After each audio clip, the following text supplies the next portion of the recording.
We're going to bring up our next two panel members. We have Conor McGinn and we have Juanito Carroll. Thank you very much. Do you want to join me here? I'll sit at the very end. Dennis, first of all, thank you so much for your talk with no slides whatsoever. I'm very, very envious of not being able to do that whatsoever. Really interesting based on your India example where we come from relationship-driven organizations and moving to a more data-informed organization. Ireland is known, if nothing else, for a bit of cronyism also, unfortunately. So how do Irish companies and global organizations also, do you feel, kind of move away from that relationship model based on the fact that, like, if you torture data enough, it'll tell you anything you want to hear? Yeah. And people will make up anything they want from that data to drive back their own bias. So how do you get them out of that rut to see the big picture? Yeah, and so I think that this is one of the really interesting challenges we have in change today is bridging the personal transformation life cycle, which is a 3 to 5 year life cycle, right? And the company transformation life cycle, which is a 6 to 18 month life cycle. And the only way that you can really do that is to market back, understand what is the driver of the delta between me and my industry leader. And once you understand that market back, outside in view, that is the best antidote to groupthink, you can then start creating the metrics that matter linked to those things, right? And the reason I emphasize the ability to grow beyond your culture and to compete around your culture is that, you know, if you're not, well, the test I often give people is what % of your senior management team is expat? And if it's less than 20 or 30%, then you can't possibly say that you're bringing the best talent in the world into your team. So if we, well, we've obviously exported an awful lot of Irish people around the world, as is evidenced by every Irish bar on the planet. And we do it in a very interesting way. We send one, and then another joins them, and then eventually another little population kind of grows up. We take over by stealth rather than by strategy. So in bringing people back, I think the wonder of coming out of a recession and coming into an area where we are absolutely starved for amazing talent, bringing back in expat populations or people who are formerly expats and repatriating them back here, as well as others who have come from outside. You know, our foreign direct investment type organizations here in this country do that incredibly well. How do you think, what's the attraction then for a company to really attract in that expat type of talent to come back to work for them, to learn from their culture? Well, I think that, you know, there's so many great things about Ireland and Ireland's story, I think, today, that is attractive both to talent and to organizations. And I think that relative to a lot of other countries that aren't experiencing in some ways the renaissance that I think Ireland is, they have a much harder time.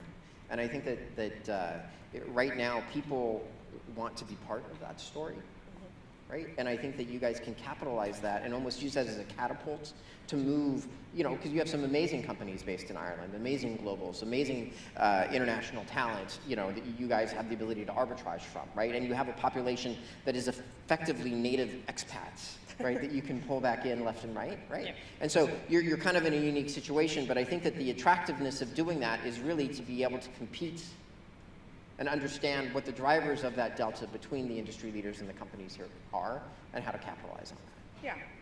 So I think that obviously the theme of our talk today being around the difference between artificial versus human intelligence and unlocking that human potential, bringing in things like massive data or big data, looking at ways of which we can give away our Lego to automated things, whether it's a computer program or a physical being. We have a personified version of that physical being here today. We have Stevie the robot. Conor, this is your invention along with your team at Trinity College. Do we have Stevie? There he is. Hi, Stevie. Round of applause for Stevie. Hi. It's great to be here at the 2018 Talent Summit. So tell me, how does How does Stevie work? How much of your blood, sweat and tears has gone into Stevie? A lot over the years. Stevie, as you can see, is a robot that we've designed. Unlike traditional robots that work in factories, this one works around people. On board, it's got a computer and things that allow it to perceive what's around it. So we have a few sensors on it, and effectively can work in one of two different types of mode. So in the first instance, it uses artificial intelligence to be able to move around and make decisions, but also it's a platform for people who are able to interact through the robot. So you can imagine a scenario like this one where at the moment we've got a control team beside it. In theory, we could have the same scenario over much longer distances. Okay. And we're looking at applying it in kind of care settings and so forth. So you can imagine where a robot like this might be in a hospital or in someone's home, and some parts of the day it's autonomous, but if they need to see a doctor or something of that nature, or speak to somebody, that person would be able to talk to the person, the patient as it were, through the robot. So it becomes a medium.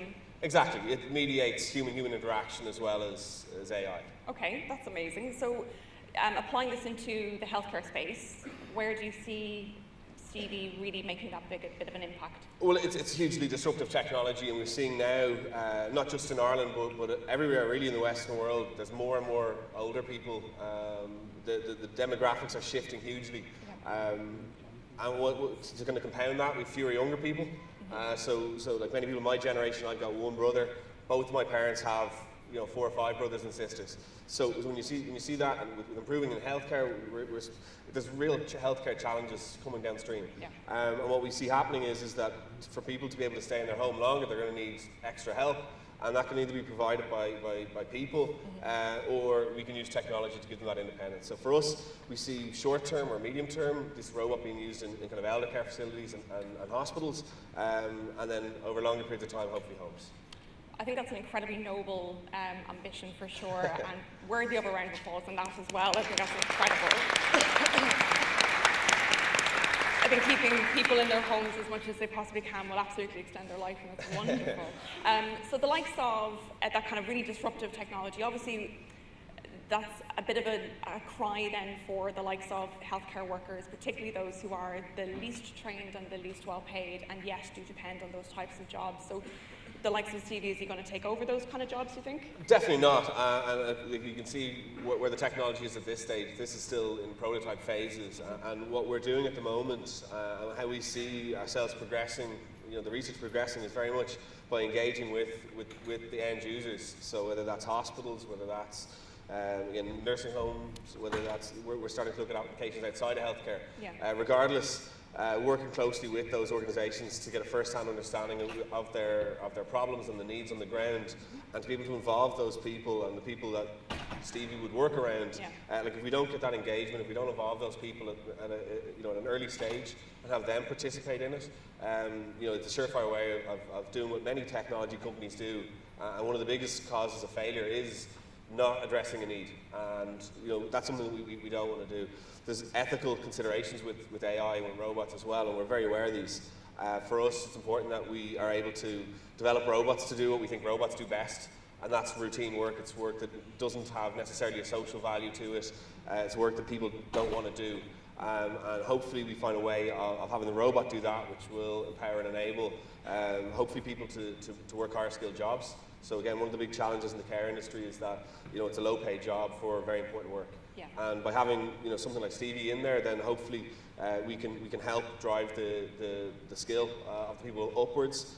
They get better paid, and their time is spent delivering the value we want them to. That's the compassion and the empathy that goes along with nursing and care. Yeah, so very much along the lines of unlocking that potential for those who are in that care work. Absolutely, that's what our vision is. That's the impact we're trying to make. Very good. So I think for being in a physical sense, but also Juanito as well, your background with Marketo and formerly of Dell as well, where from a vendor perspective and looking how technology has moved over the last number of years, Marketo itself being a marketing automation platform, how are you seeing, from a sales side, how are you seeing your clients evolve and being disrupted by this routine work as what kind of automation and robotics is able to do? Yeah, so over the last 10, 12 years, it's been fascinating to see organizations fully transform with regards to this new technology and software that has been coming on stream. So if you take Dell 10, 12 years ago, how we drove our business and drove demand into the call centers globally, it was very much, you know, old-fashioned advertising, leaflets in newspapers, making the phones ring, getting the sales organization to answer the phones. Now, through marketing automation, the organization has fully transformed in the fact that we have better marketable insights into the leads that come through, that is making our sales, our marketing functions, our HR functions more productive in the fact that that mundane, lower skill task has been taken away, and it's actually upskilling our organization. It's also making our team, be it our marketers, our sales force, more effective in the time that they have to spend with clients in really understanding the transformation that those customers and prospects are trying to deliver and achieve, be it through driving growth in their organization, increasing demand, changing their brand, and really taking their organizations to the next level. So it's fascinating to see, and it's created in it, you know, such phenomenal shift change in the marketing organization. If I think back to marketing department that we had in Dell 10, 12 years ago, fundamentally different. The roles were very basic around a product marketing person doing everything. Where now we have our search engine optimization skill set individual, we have a mobile and a social marketing person, we then have that product person that's very tailored and now specific to the roles that they do compared to a one-size-fits-all. But what it's now opening up is the skill set, the shortage of skill sets, and the demand then and talent for individuals that have specific areas that have evolved and transformed. Yeah. I take as well, you know, some of the work streams that were on earlier around in HR, the software packages that are there now. It's making the teams more impactful in engaging and collaborating across the other work streams in the companies and engaging with marketing, the sales, the finance folks, which just takes away the lower skill sets and makes people engaging more, and productivity has dramatically increased in the functions that we've seen. Yeah, that's definitely a unilateral theme across the three of you, is that productivity is absolutely at its key when it comes to any type of automation. Just give away the tasks that can be automated to really bring out the human productivity within that. So, like Dennis, for larger scale organizations that you've been working with from your people advisory services and things like that, how do you challenge that skill set capability, and knowing that the functions of even 10 years ago within marketing organizations have changed so dramatically, I'm sure. One of the things we're seeing is an area like healthcare, which for us is where we really want to go. The timescales involved to get into there and the way we want are probably going to be a little bit longer than maybe moving somewhere else initially. To be able to develop it or to prove it, the concept's feasibility. So we can kind of scale back some of the ambition to be able to, you know, so we don't have that demand for a huge, you know, ridiculously skilled workforce initially. But it's certainly something that needs to go into long-term planning in terms of how we, you know, fund universities, how we set the priorities within the research funding that does go out there. Because at the moment, that's what happens. The government says this is the pot of funding that we're giving you to fund science and engineering, and then there's kind of a subdivision. How does that work? Yeah. And I think having more discussions about science and technology, these are things that up until quite recently have been very much, people feel like if they don't have science degrees or engineering degrees themselves, that they're not part of that conversation. And I think we need to, in the same way we talk about sport and movies and music, you know, talking about technology and science and having that sort of media attention is a very productive thing. Wouldn't that be wonderful, actually? A very, like, an everyday slot on RTE News about technology rather than the sport, or maybe as well as the sport. But it happens in like the newspapers sometimes. Like the Irish Times does have a technology part that comes with it. It's happening. And again, we talk a lot to kids, and it's hilarious showing a robot like this to like we're going to national school next week, and I'd imagine the excitement would be immense. Like. We talk to the teachers, and it's like they say one school in particular springs to mind, and like you have like a Dublin footballer who was past pupil, and they said like they thought that it was that was a celebrity that everyone jumped up. Like when a robot like Stevie comes in, it's a similar, if not a bigger thing, which is maybe a little bit hard to believe, but it's what we're hearing. But kids, I've always loved computers from the time I was very small, because they were not very new. I'm not that old, but certainly a robot is just the most fascinating thing on the planet, and everybody, I hope, has got a selfie with Stevie at some stage. So when it comes to the likes of government funding, moving into a current organisation where, listen, we're well past government funding now at this stage. Everybody's gone through college and they're in the workforce maybe a couple of years, and yet we're having to transform within our own jobs. Like, what have you seen from Marketo? I know that, in terms of like the skill sets to your vendors or to your clients, rather, they're forced to have to change. How has it been within your own team as well, being able to sell that type of product and that type of service, considering it's always changing so fast? Yeah, I think the exciting thing about it is when organisations that our clients or employees work in, that they have that openness in the relationship with their manager, in coaching them, which was touched upon earlier on, that it's vital that a two-way communication between your manager and your employee is talking around your career aspirations and also your skill gaps, or areas that the company is going to transform into with regards to the long-term vision for the 3-year plan for the organisation, the 5-year plan, and what skills will be required. Like in Dell, I was part of an involving transformation in future leaders. We had a massive skill set around future leaders, and we put a program together in place, but again, it was tied in with the software and how we can develop our own individuals.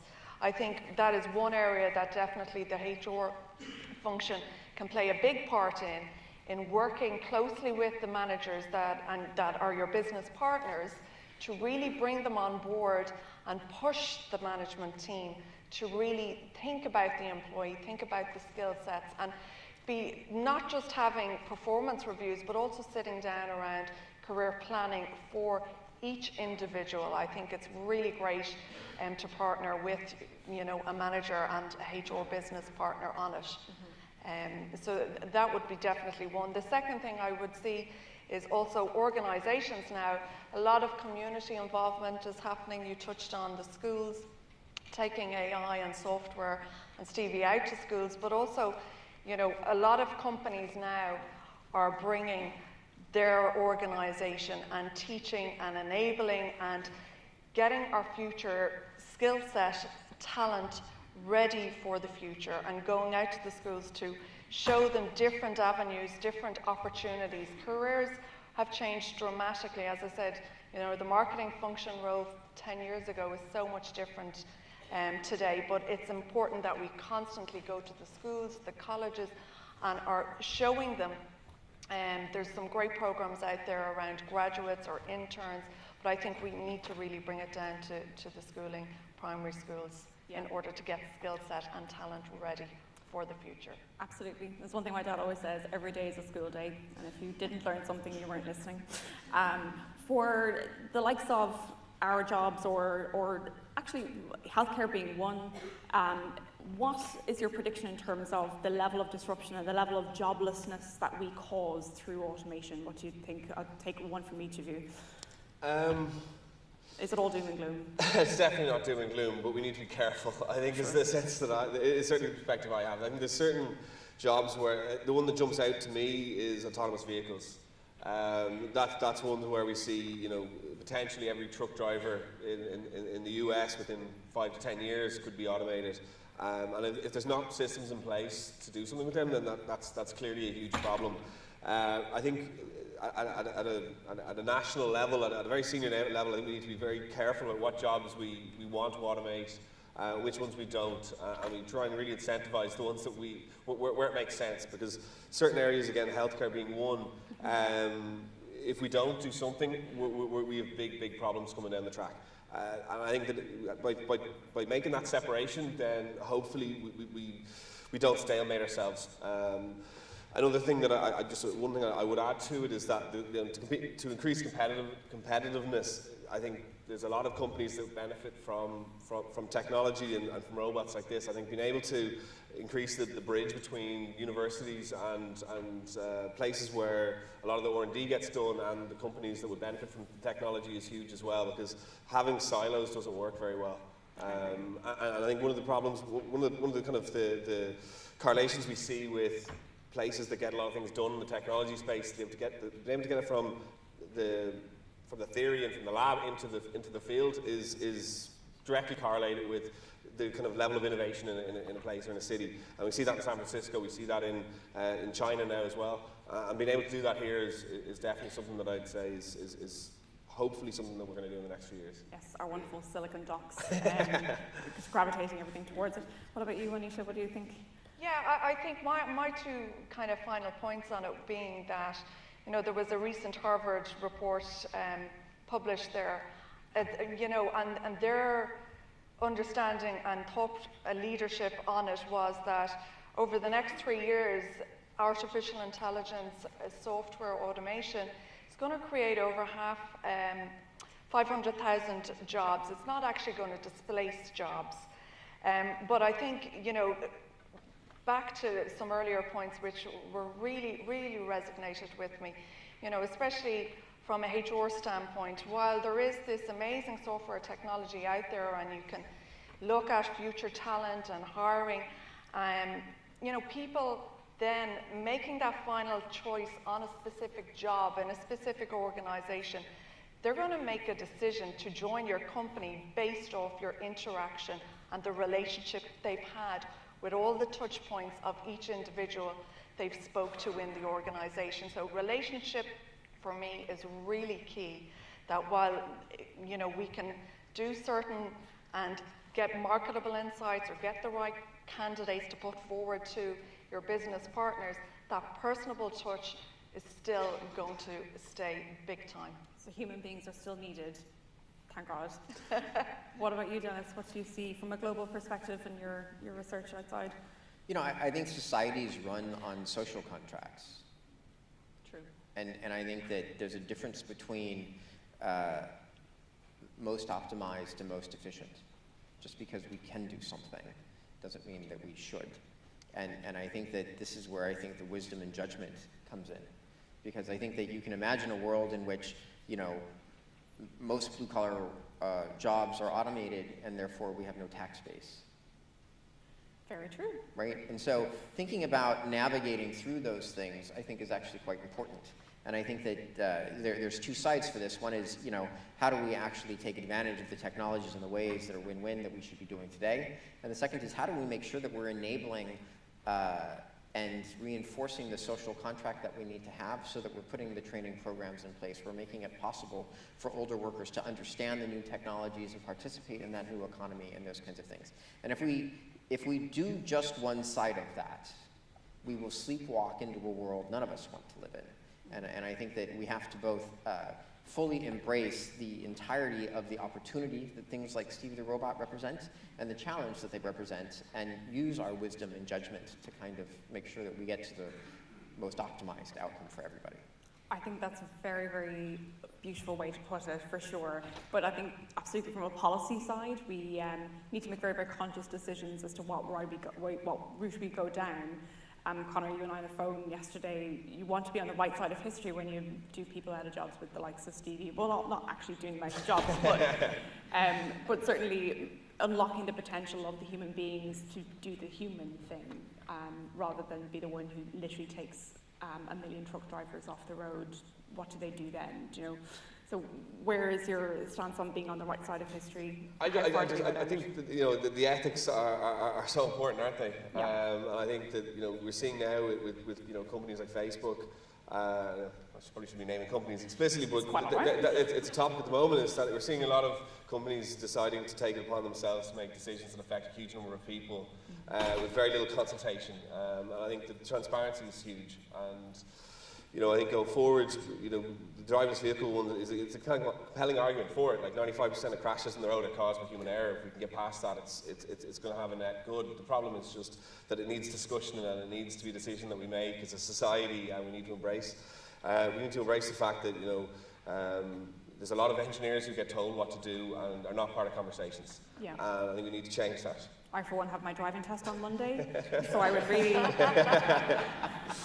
like most self-driving cars to be a thing really soon. That would be wonderful. But I think actually, but even with self-driving cars, just the knowledge that for people in the disability space, for example, the amount of freedom and independence that will bring to a person who's hard of sight, for example, or who is infirm or in a wheelchair, or just a range of things, sensory deprivation, things like that, where they just can't be able to drive a car, I think would be just incredible, considering the space that we're in. Maybe Stevie will be the one who drives the car instead, you know. We'll see. Stevie, any chances on the rugby then for the weekend? What's your prediction? I think Ireland is going to win. Do you reckon you'll get to play rugby then, maybe? That's one job I don't think I could do. Oh. But I think I would make a great mascot. Brilliant. Guys, so much, thank you so much for listening in. Please welcome my panel again for Dennis, Juanito and Conor. Thank you.